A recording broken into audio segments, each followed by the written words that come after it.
Salut à tous, c'est Émilie et Benjamin. Donc voilà, on se retrouve pour une petite vidéo que vous avez l'habitude de voir, une petite vidéo de la semaine, une petite vidéo qui va vous montrer un petit peu ce qu'on est en train de faire sur le domaine.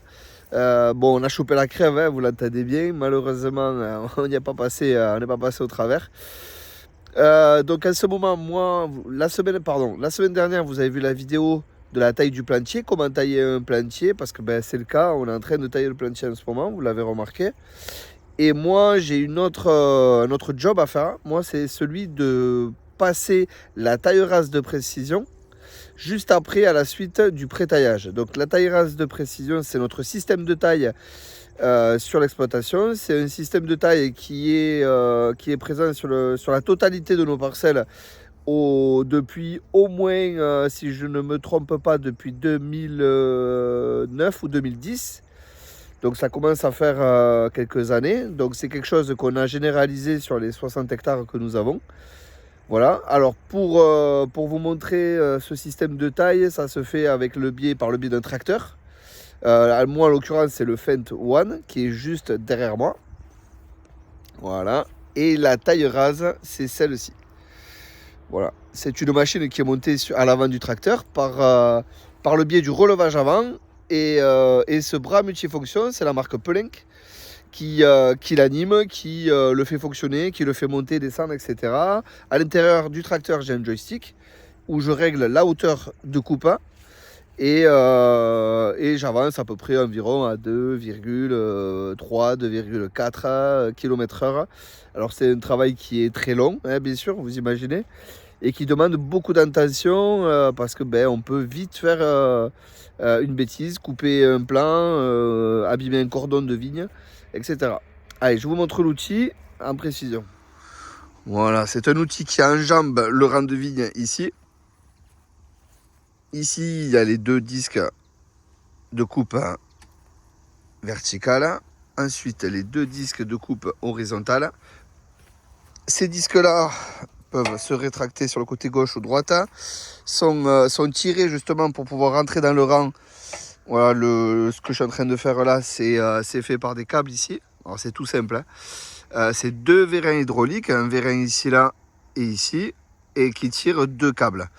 Pourquoi deux câbles? Parce qu'en fait, ils tirent le côté droit et ensuite tout le côté droit, c'est-à-dire le disque vertical et le disque horizontal aussi. Et pareil pour l'autre côté. Le disque horizontal, il est ici. Voilà, il s'ouvre comme ça.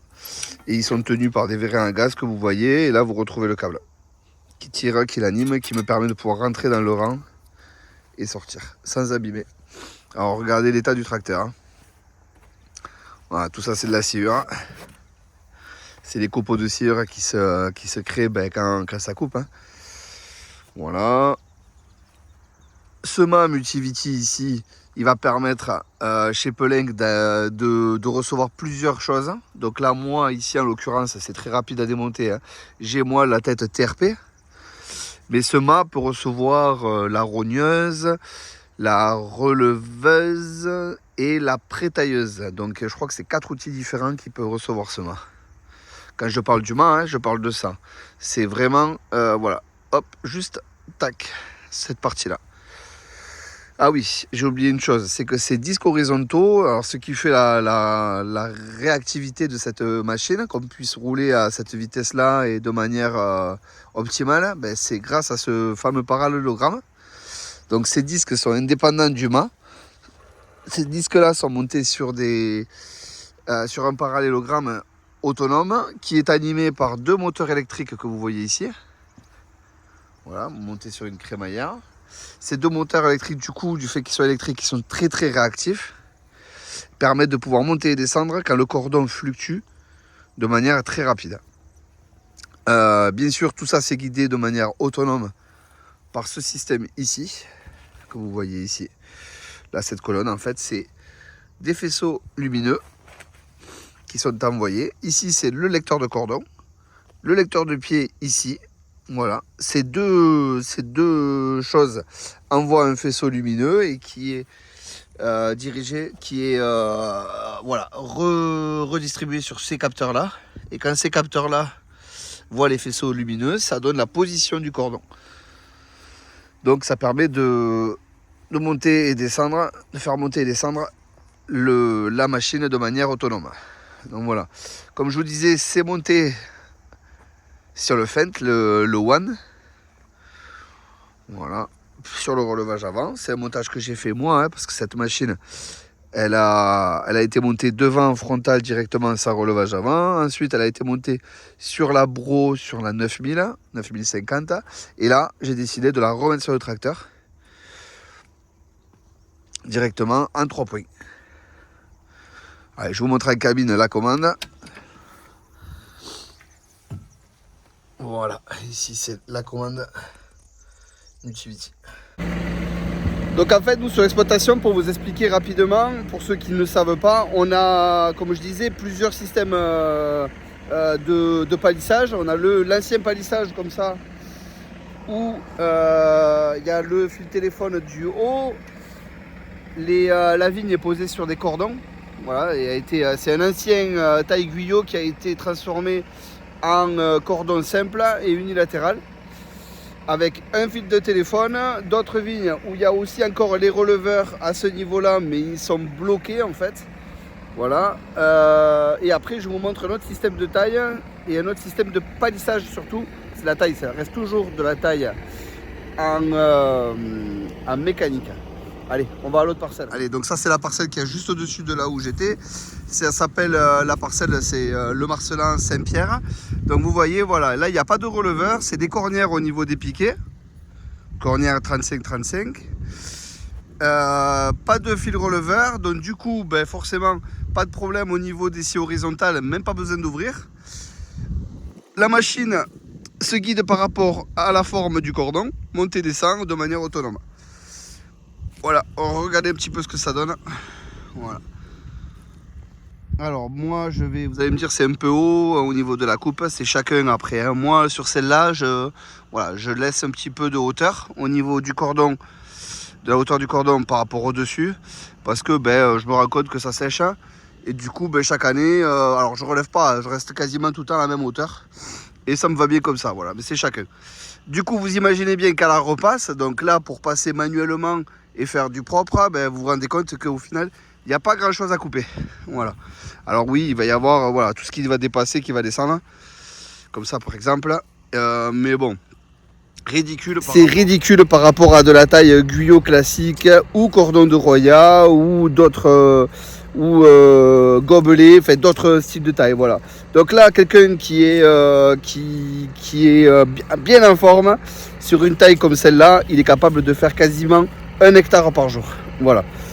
Quand il n'y a pas trop de bois comme celle-là, quand ça se passe bien, quand tout va bien quoi. Et quand il fait chaud comme aujourd'hui. Donc voilà. Pour l'autre part, pour la vigne que je viens de vous montrer là, juste en dessous, là où je suis avec le tracteur et la tailleuse, là il faut compter environ. Normalement il est capable de faire 20-25 arts, voire même 50 arts dans la journée, mais bon. Voilà, là il va mettre un peu plus de temps parce qu'il faut faire le tour des piquets, hein, le tour des piquets qui sont au-dessus, c'est un peu plus long quoi. Voilà. Allez, ça y est, on est au volant du tracteur, donc on est dans la parcelle où il y a le fil de téléphone et où ça a été transformé de guyot en taille mécanique. Ah, et regardez le parallélogramme comme ça bouge rapidement. Regardez la réactivité quoi. Je suis désolé, l'état de la fenêtre n'est pas terrible, je sais, c'est pas propre du tout. Vous voyez quand même, non, je pense assez le parallélogramme bouger. Voilà, je vais essayer de zoomer un petit peu. Je suis vraiment désolé, c'est vraiment pas propre. Voilà, vous le voyez. Voilà. Là, moi, je ne fais strictement rien du tout à part filmer. Voilà, j'ai pré-réglé une hauteur de coupe qui est de 40. Et c'est la machine qui gère. Le tracteur est en RTK, je suis en guidage autonome. Donc là, il est en train de se gérer lui-même. Il a sa ligne ici, qui est ici, là, sa ligne à suivre de conduite. Si ça va pas, je peux appliquer un décalage ici sur le joystick directement. Par exemple, là j'ai envie d'aller un peu plus à droite, j'appuie un coup et ça décale la ligne à droite à chaque fois de 5 cm. Voilà. Donc je fais quand même très attention en permanence à regarder bien comme il faut, parce que le souci de cette technologie Pellenc sur cette taille rase, elle est géniale, elle est très simple et elle fonctionne à merveille, sauf, je dis bien sauf, quand il y a un tuyau de goutte à goutte. Regardez le tuyau de goutte à goutte. Alors lui il est à 20 cm en dessous du cordon. Donc du coup en permanence il faut contrôler, parce que le souci de ce système là, c'est que du coup le lecteur de cordon de la machine Pellenc peut croire que le cordon c'est le tuyau. Voilà, vous voyez, il vient de le faire à l'instant, il est descendu chercher le tuyau de goutte à goutte, venir s'appliquer contre le goutte à goutte à 40 mm du coup, à 4 cm au-dessus. Et le problème c'est que c'est super dangereux, parce que du coup on abîme tout, hein, vous comprenez bien. Donc il faut en permanence relever avec le joystick ici pour remettre le lecteur de cordon qui est bon, vous voyez pas, la fenêtre est vraiment en mauvais état, qui est voilà, remonter le mât multiviti pour que le lecteur de cordon soit bien en face du cordon et pas du tuyau. 2,4 km/h. Et ça se passe plutôt bien. Voilà, on en a bas du travail comme ça, hein, je peux vous le dire. Hein. C'est royal. Bon voilà, j'espère que j'ai été clair dans ma vidéo. Là, allez, je m'en vais au domaine, je vais aller boire le café, je vais aller voir Émilie un petit peu, voir où en sont les travaux de la salle. Ça va me faire la petite pause matinale, la petite pause syndicale. Voilà, j'espère que j'ai été clair. Si vous avez des questions, n'hésitez pas à les mettre en commentaire. Moi je vous laisse et je vous dis une très bonne semaine. Je vous souhaite une très bonne semaine. Je dis à la prochaine. Ciao ciao les amis, à plus.